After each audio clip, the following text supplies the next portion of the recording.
such a new thing, such a positive thing to be able to do. It's an interesting time for us all to be so focused inward and centered in our homes, and yet I feel like the desire to reach out and share things across the globe is stronger than ever, and our ability to do it is uniquely strong in this day and age. So we're happy to be able to share some of this with you from our little music spot. This is our dining room slash music room slash hangout room slash everything. Yeah. So we're going to start out with Amelia's, some of her family music, a couple that are associated especially with her uncle Will Bofa. And the first one's called the Balfa Waltz, Balfa Bofa, however you say it. And the second one's called Mon Vieux Wagon by Old Wagon.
there on the worldwide internet tubes. Welcome. Welcome to you here. We're going to do a song on this guitar that I got off Craigslist. And it's a Kalamazoo. For those of you that don't know, there's some really interesting history about the Kalamazoo guitars. Made by Gibson up there, but for a long time they were made mainly by women, especially I think during the war. Something like that. I obviously don't know very much, but it's interesting. You should find out, so should I. But yeah, I bought this guitar off Craigslist, and when I went to get it, the guy said, well, I just thought I was going to use it as a planter or something, or maybe hang it on the wall. I didn't think anybody wanted these old guitars anymore.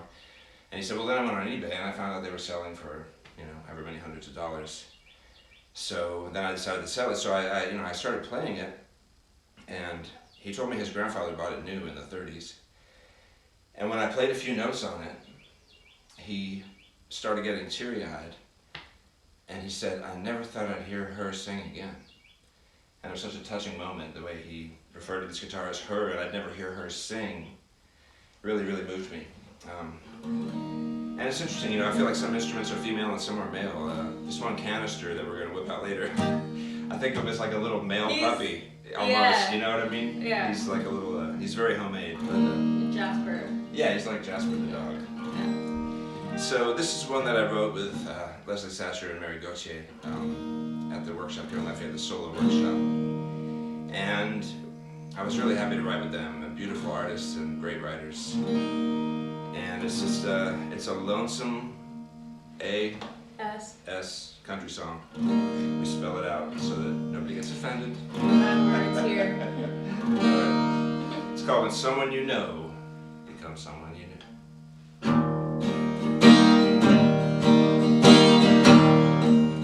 When someone you know becomes someone you knew. When you don't know what to say, when they walk in the room, so you slip out the back, all 'cause you know the truth.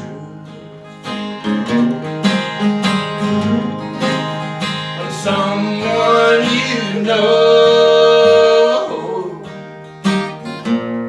becomes someone you knew. When someone you love becomes someone you lost.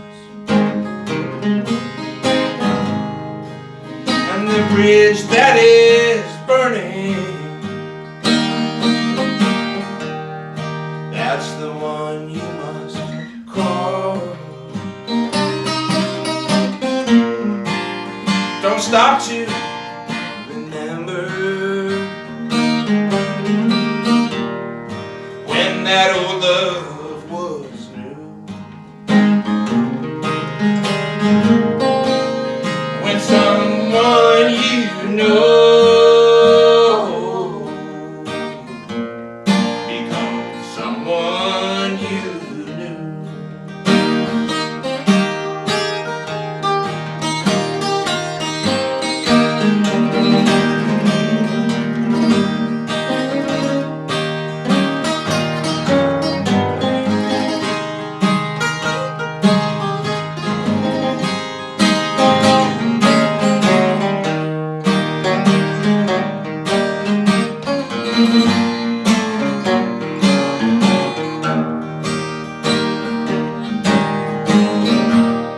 So if you come to my door,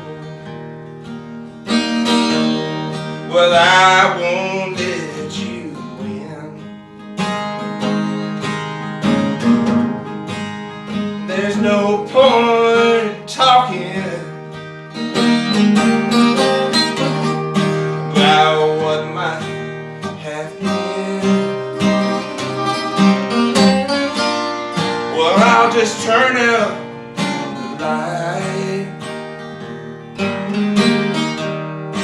like a stranger would do. And now someone you know is just someone you knew. And now someone you know is just someone you knew.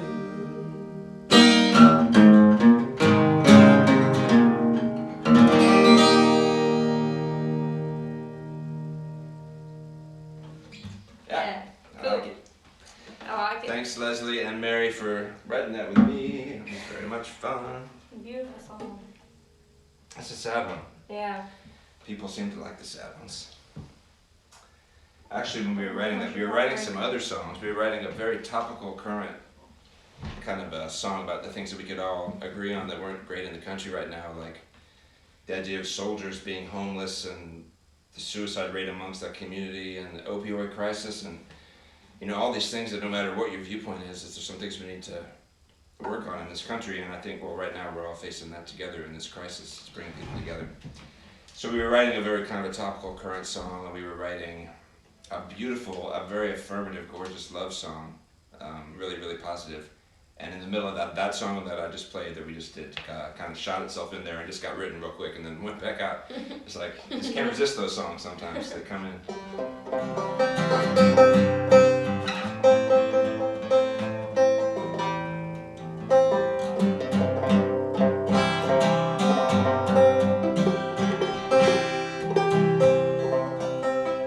One thing I'm hoping to do this week is play some instruments that have been given to me.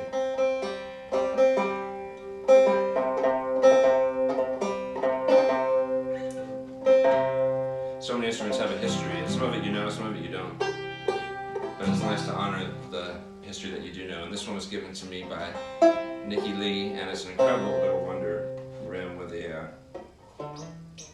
a neck made by Rafe Stefanini that's just absolutely gorgeous. And I have it stuffed with a sock that I didn't realize you could see through there.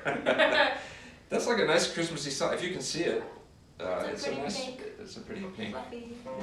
We're just gonna do an old banjo tune. I want to just do one that's kind of a little bit up.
little banjo music for you.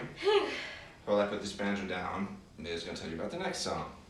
Yes, the next song, it's a beautiful song written by our good friend Amethyst Kia. She's got a record coming out at some point.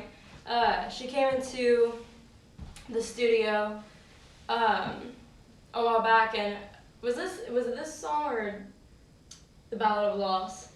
She has so many incredible songs, but she got into the studio. First night, yeah. Yeah, she got into the studio, and I was just like tagging along, and I sat down and I heard her play that. She just got in there and played this song, and I was like, I was blown away.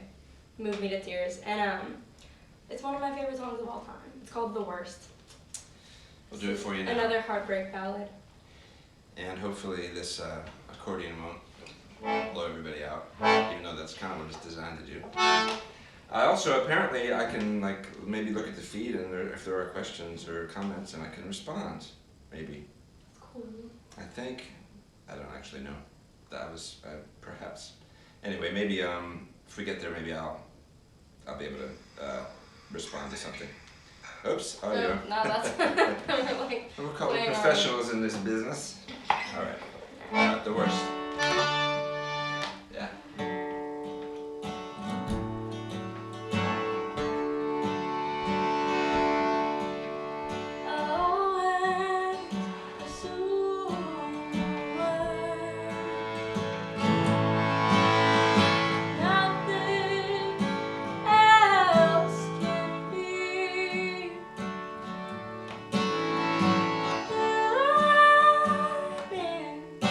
I've been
beautiful, beautiful song.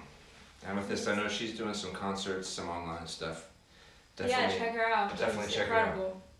Not only did get to work with her on that record, but also around that same time we did Songs of Our Native Daughters. That was an incredible time. There was a 2-week period there. We worked on several records. I guess it was 2 years ago in January, and it was an incredibly special time. I guess we're doing this in B. Yeah. Comes out in B. We're doing sail planning. Okay. I thought we. What did we think we were doing? Okay. Cool.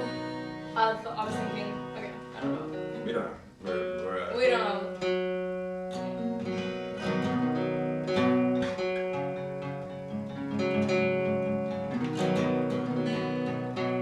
Sorry for this, you guys. This will be edited out.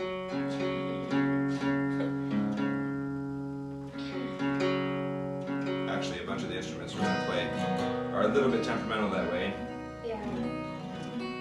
but they got a lot of soul. So this is a song, it's another kind of a slow song that I wrote about something that happened to my dad when he was a kid, and it's an incredibly common story. He was best friends with his neighbor. They did everything together, and one day, because they were different races, the adults in his family told him, "You can't be friends anymore."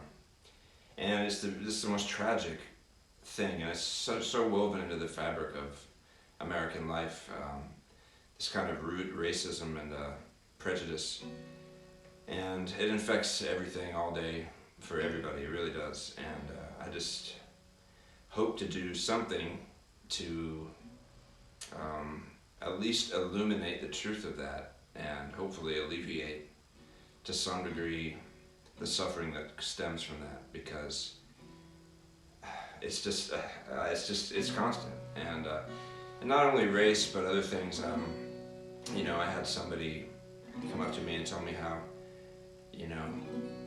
when she was a girl, a friend came home to her and said, "My mom says we can't be friends anymore because you killed Jesus."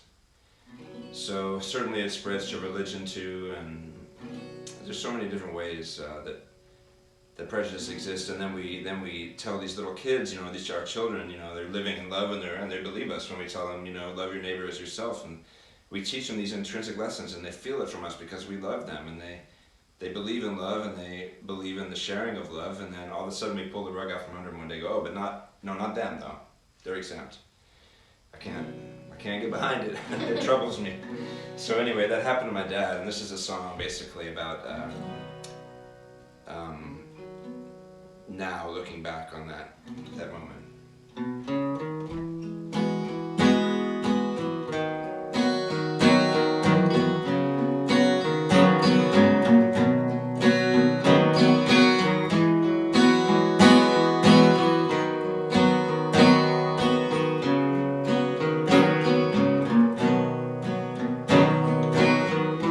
Out the door, across the creek, pick up sticks and hide and seek. You always turn the other cheek to meet my childhood kisses.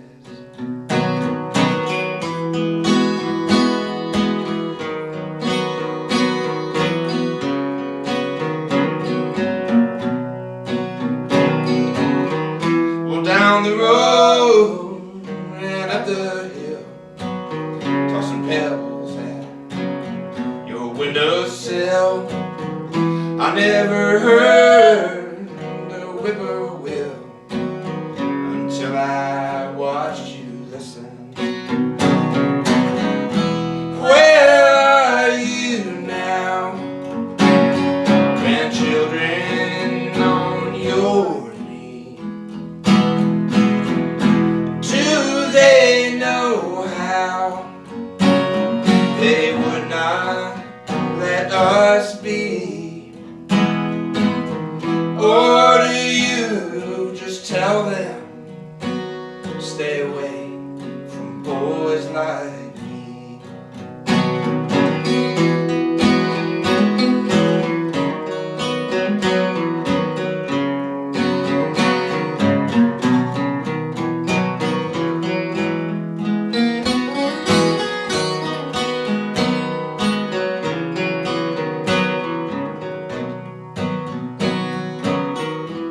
Say, old playmate, tell me true. Did it break your heart in two when childish ways met me and you recast aside forever? Well, did you cry? Stare straight ahead? Did they have to drag you from your bed? Did you break down like I did when always changed you never? Where are you now? Grandchildren on your knee. Do they know how they would not let us be? Or do you just tell them to stay away from boys like me? Well, love thy neighbor, I always heard them say, but every sunrise brought another judgment day.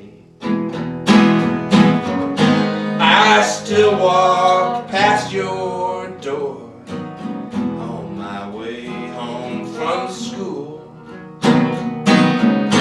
trying so hard to memorize their exceptions to the golden rule.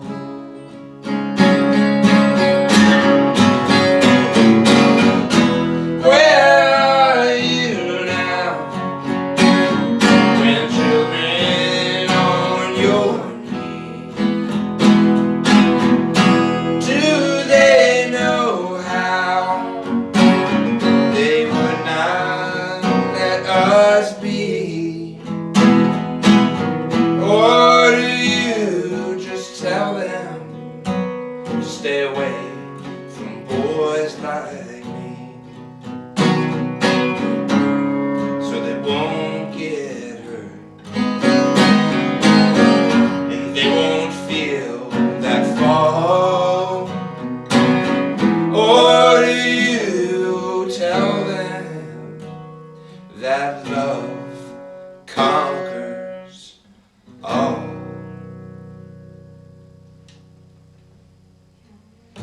Love conquers all. It does. Like Gandhi said, you can believe in the law of love or not, but it happens all the same. It's like the law of gravity. You know, you can not believe in gravity, but hey, you pulls your feet to the ground. And he said the same about love. Believe in it or not, there it is. So it's important that we all feel that right now, especially in this time of crisis. And I think one thing about this moment is, you know, we need to live that kind of love, whether there's this kind of crisis or not. And a lot of times, you know, in struggle and in, you know, facing tragic circumstances, people rise above and they find things they never knew they could do. They find strength and they find connection. And I think it's up to us to feel that right now, and it's even more so up to us to live that way when this crisis winds down, and feel the compassion and the intention and act from those places. And I've been saying to a lot of friends, you know, there's so much loss right now, and so many prices are being paid. And what a shame if all those prices were paid and yet nothing good came from it. So I think the prices are being paid, and it's tragic. I'm so sorry for all the loss and people suffering and the loss of loved ones. But somehow, to honor them and honor that price, if we can find good coming from it, that will make at least that price mean something. So I hope we can all find a way to do that. I'll put this guitar over here. I'm gonna grab the fiddle. Oops. Oh. My goodness. Got so many things everywhere. Like instruments, or can't see there's like instruments all over the floor. Piled everywhere, and they're all back there too.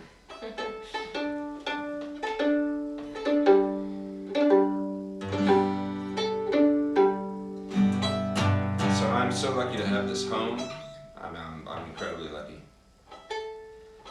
largely, honestly, thanks to Joan Baez and Rhiannon Giddens that we have this home. The fact that I played with Joan for about 10 years, and then when I didn't, she took a break, and I was working a lot with Rhiannon Giddens on records and touring, and honestly, to be able to make a living as a musician, I consider such a blessing, because I know so many people who can't and didn't, and my grandfather, for example, was a really gifted musician, but he worked in a steel mill for his entire life and never got to share anything like that. So I'm so grateful that music can provide. I'm sometimes dumbfounded by it, because it provides so much spiritual wealth already, and then they can provide material wealth enough to have a home. I just sometimes I can't believe it. Like, can it really do all that and a lot more than that? It does.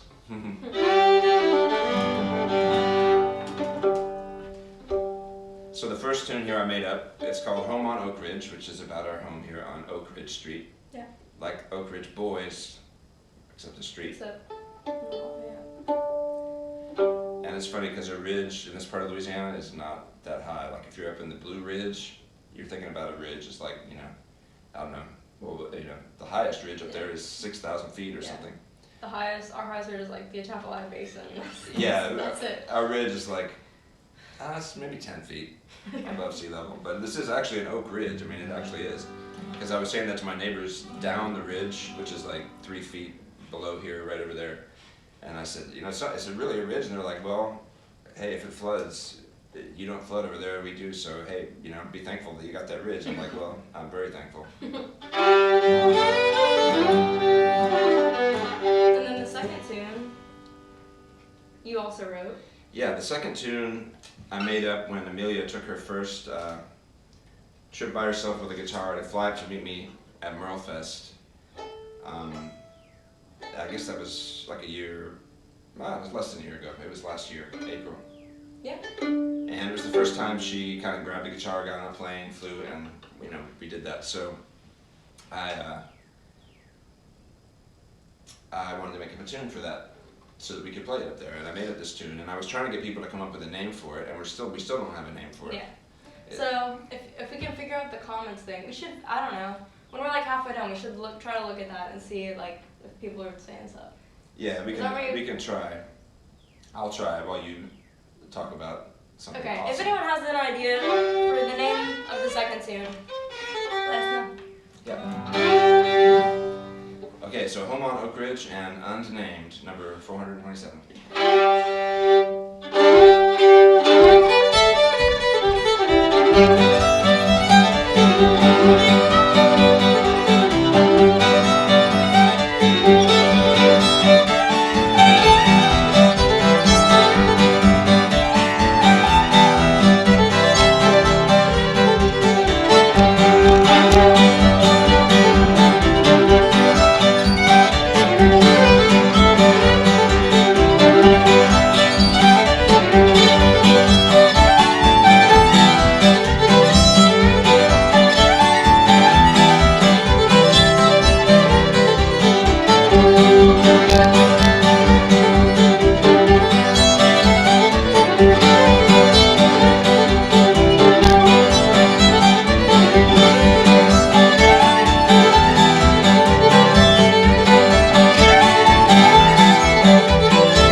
on Oak Ridge and Amelia's trip to Merlefest, but we're not gonna call it But that. no. So something else. Yeah. Cool. Well, what's next? Oh my goodness. Well, let me put this fiddle down. There's fiddles everywhere. Do you want to check the? Should I try to, check the comments, but I don't really, wait, actually, I can look on here. is it on my, I have it on here. okay. I think I do. Should we do that, people? I don't know. Oh my gosh. Is it, Mom, she's watching. Okay, I'm gonna look. I don't know. We don't know. We're gonna try this other thing. Let's not worry about it. You don't I think guess. so? I don't know. Should we? I don't know. I really don't. I can't seem to figure it out here. So I see myself on there. Okay, that is. Yes. 132 comments. Okay, well, then I feel like we should see them. Yeah, but I can't get them. So I'm sorry, everybody. Okay, well, that's not what I meant to do. Rather Okay, yeah, than I'm not try to doing do a this, good. Yeah, okay. There's a million people Good call. trying to do what we're trying to do, and the people that are watching this would rather not see us try to do what they're trying to do, which is figure out how to use the internet. Okay, so this is something I posted today on Instagram. Now that I'm on Instagram. Dirk Powell official at Dirk Powell official. He's on Instagram now. It Took me a long time. I've been on Instagram for like about a week. And one reason that I didn't want to get on Instagram is that I knew that I would have content that I would want to put on there constantly. I have so much like... Because he's always taking like really, really beautiful pictures or writing little, poems or prose or just little like creative things that... Yeah, I don't know. I have a lot of content, y'all.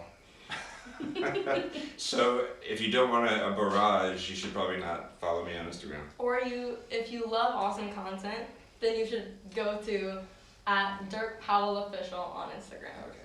Well, thank you very much. You're welcome.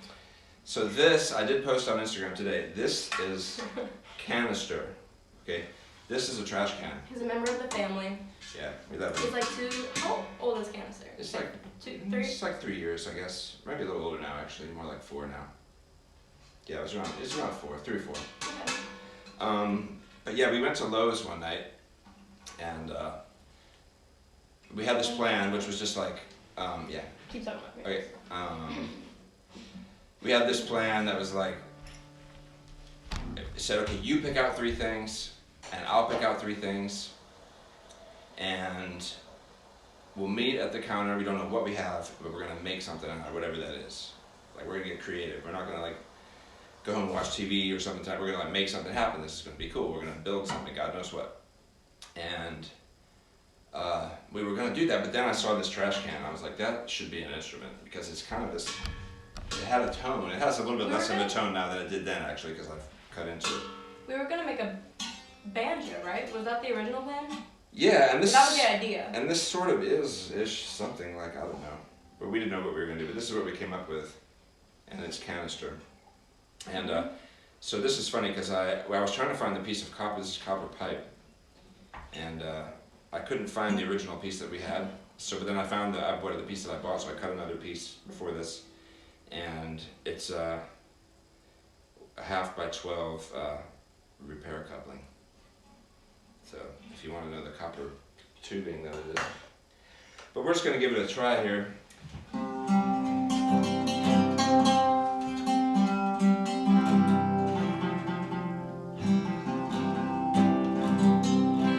We made a rule that we couldn't get anything off the internet, but we did get some supplies at the music store here. I think So we got just the tuning pegs, right? the 'Cause tuning pegs, this piece of bone. Guitar string, and then we already had the. We had a banjo bridge that we recut. Yeah. 1, 2, 3, 1, 2, 3.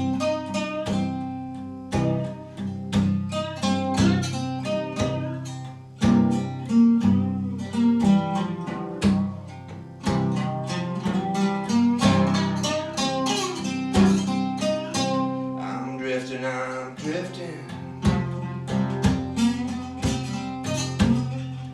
like a ship out on the sea.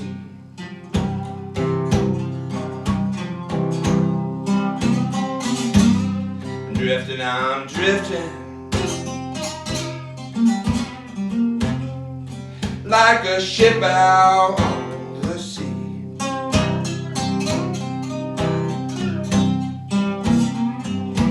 I ain't got nobody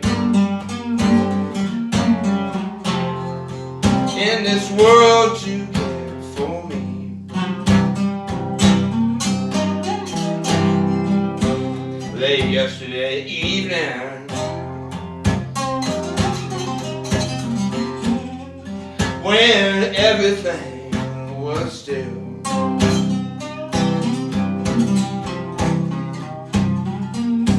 late yesterday evening, when everything was still,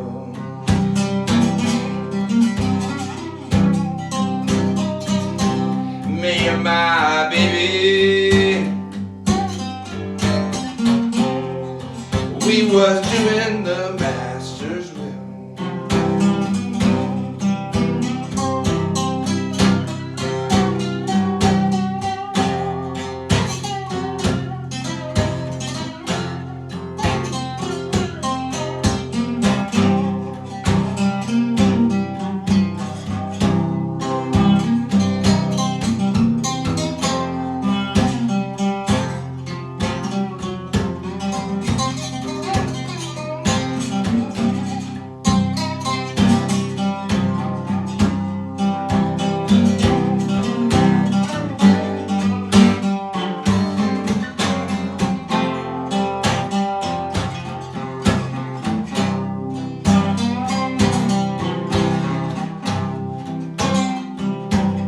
Bye-bye, baby.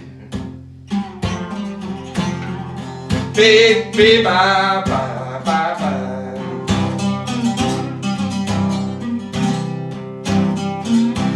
Oh, bye-bye, my baby.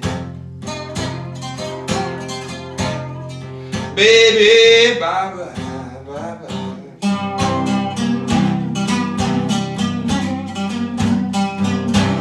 Nothing left to do now except to hang your head and cry.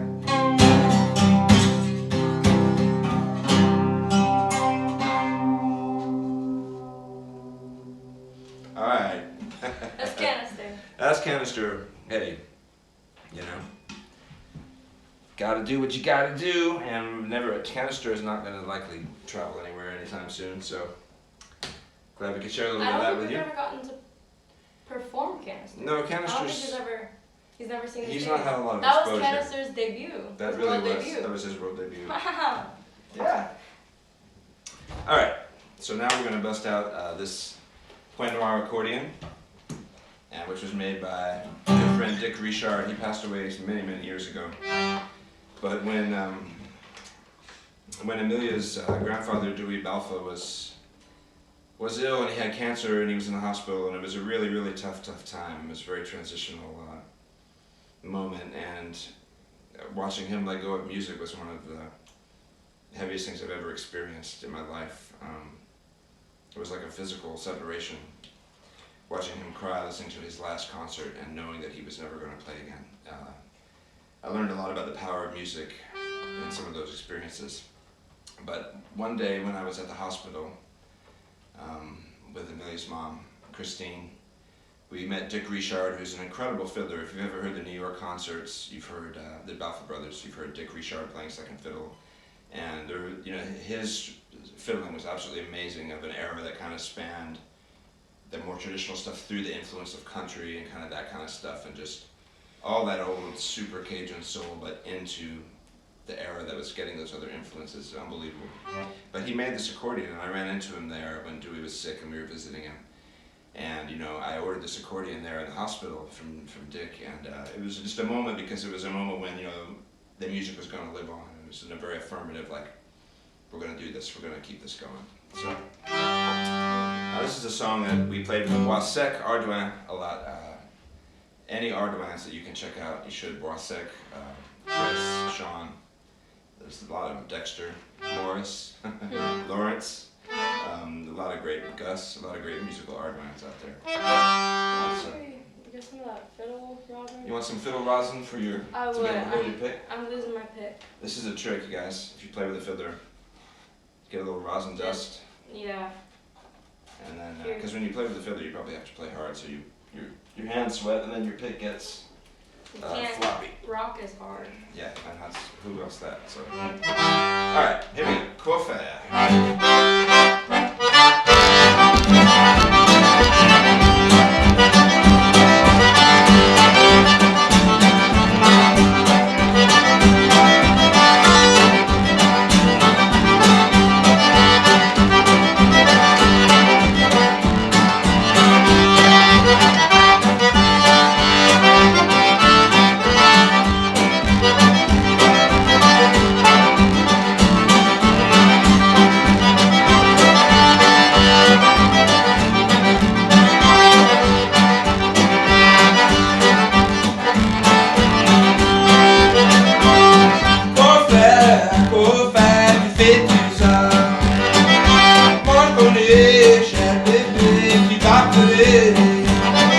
Tu vas pleurer pour Santa Fe avec mon cœur.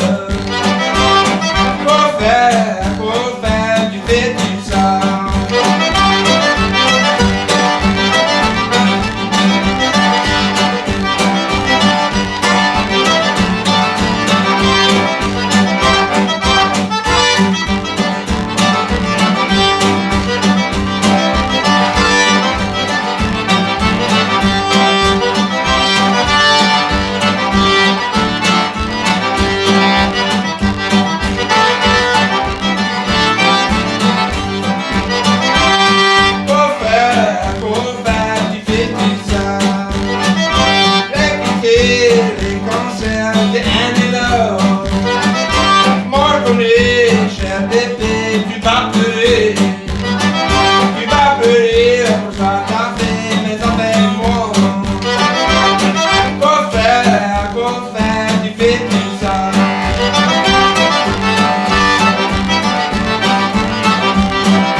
Merci beaucoup tout le monde. I hope you like that one. Yeah, let's do it. Arms of a Woman. Let's do this. I would like to dedicate this song to my family up in Oregon, my musical family, Simon, Ani, Cohen. I love you all of your beautiful families. Yeah, this is one of our favorite songs to sing. One thing that I was asked about today is a little bit about, I'm sure some of your friends can relate, how it feels to be in the class of 2020.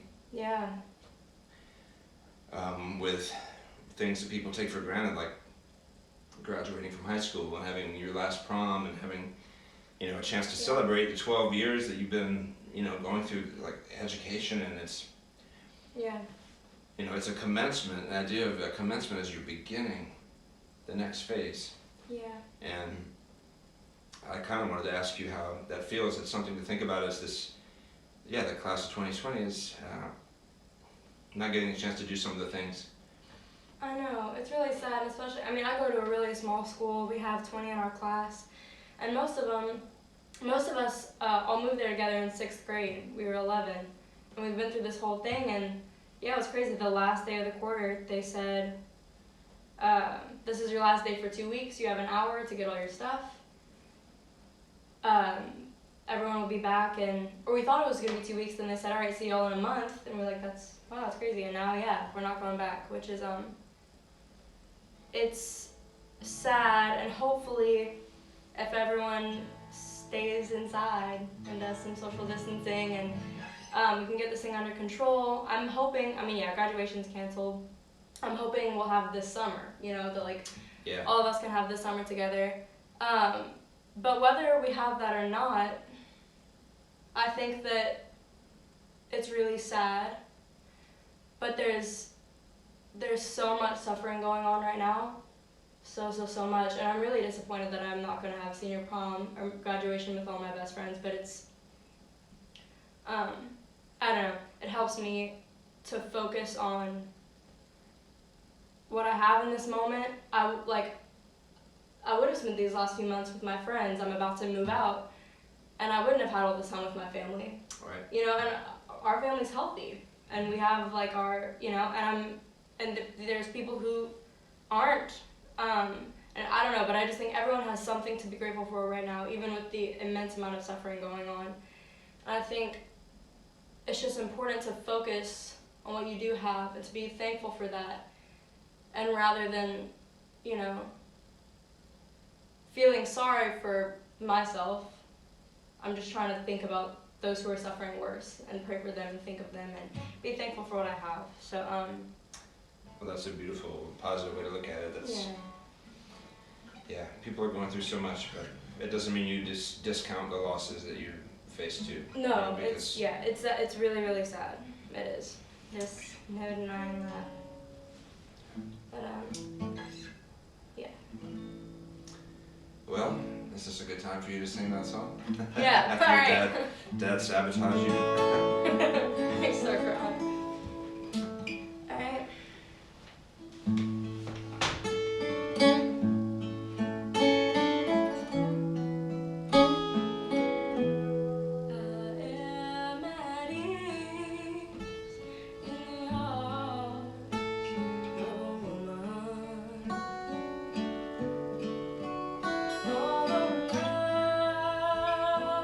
Most of my days I spend alone.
when she wakes me, she takes me back home.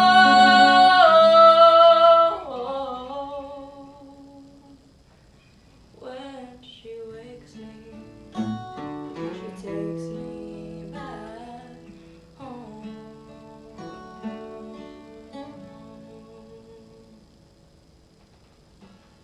Beautiful song.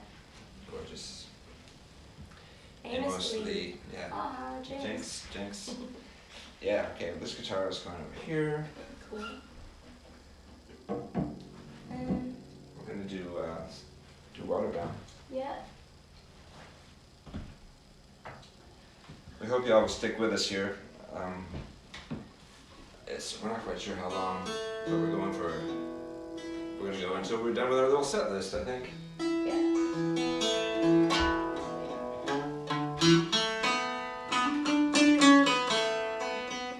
Here a little bit.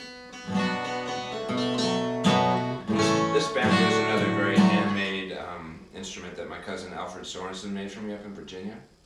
And I came home one day and there were 2 of these banjos on my front porch and I couldn't believe it. I was amazed. And I went in the house and immediately recorded some Christmas music for him because it was around Christmas. And at the time, I FedExed a cassette to him overnight that evening. And he was blown apart. He could not believe it. He was so happy to hear his instrument that he made making music. And I recorded my song Waterbound on it. That original version of that song was recorded on this banjo. So I never travel with it, and it's pretty finicky as far as staying in tune, so hopefully it'll be in tune. But we'll give it a try.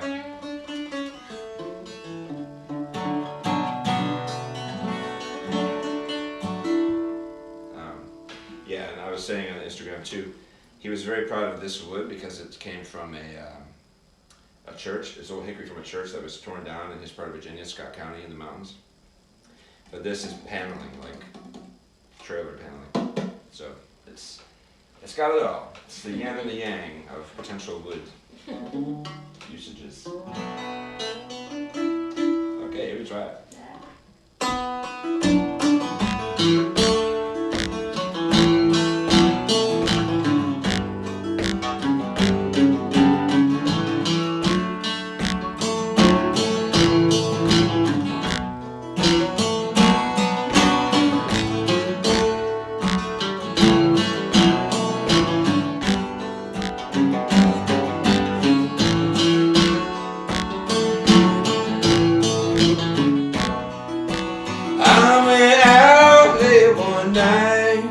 The moon and the stars were shining bright.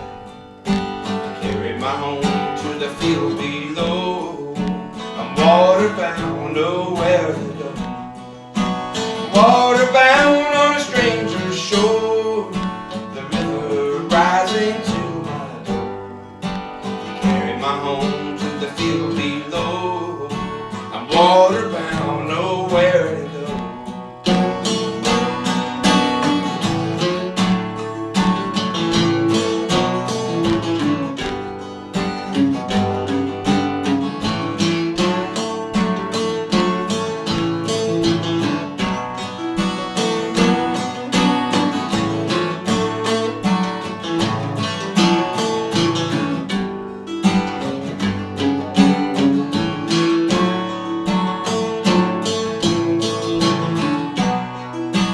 Write my name on an old barn wall, or no one would know I was there at all.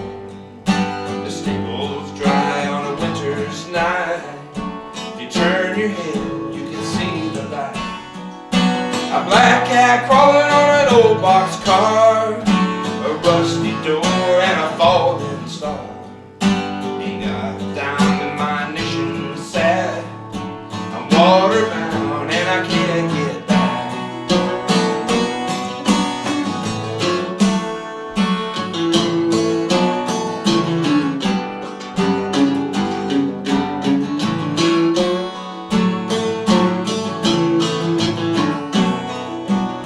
I'm gone and I won't be back. If you don't believe me, count my tracks. The river is long and the river is wide. Meet your boys on the other side.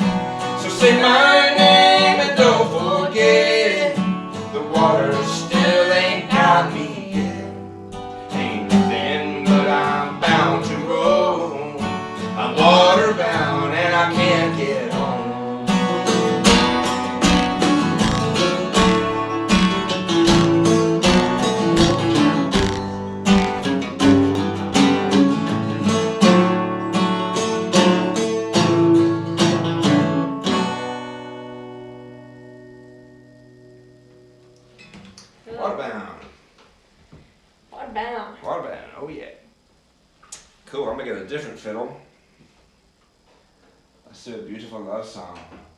Yay. I wrote a song not too long ago called I Ain't Playing Pretty Polly, and it was kind of like just about thinking about all these old songs that are violence against women and these ballads that are murder ballads and kind of these anti-heroes. And I just really felt like I don't want to celebrate those guys anymore. They get enough attention. I really don't want to sing those songs, and people have very different feelings about them. But as I thought about that and I wrote that song, and we do that song, I Ain't Playing Pretty Polly, it's just like I don't want to sing about her getting killed, this beautiful young woman getting killed and left, and he leaves her there and she's dead and there's blood. I don't know, I couldn't give my voice to those stories anymore. And then I thought about this song, which is one of the most beautiful love songs from the same era, the same tradition, the same kind of world, but completely the opposite. It's literally one of the most beautiful, beautiful poetry of any song I know. Yeah. And it's called As Time Draws Near, or The Blackest Crow, or other things. Yeah. I don't know.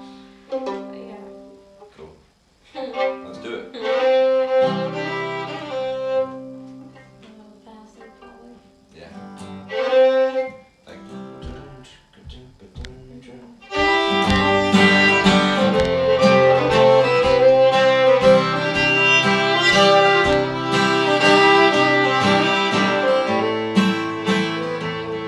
As time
it up a little bit and move to the piano.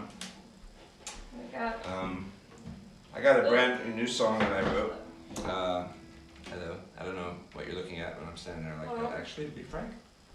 So, yeah. Alright, we're gonna do a little. That's even worse. What? Well, I mean, I don't really want to turning my. Okay. So yeah, we're gonna do a song at the piano now. Again, we don't always have a piano when we travel and play live. So this is one that I wrote. I've been gardening a lot. I think a lot of people have. I think it's an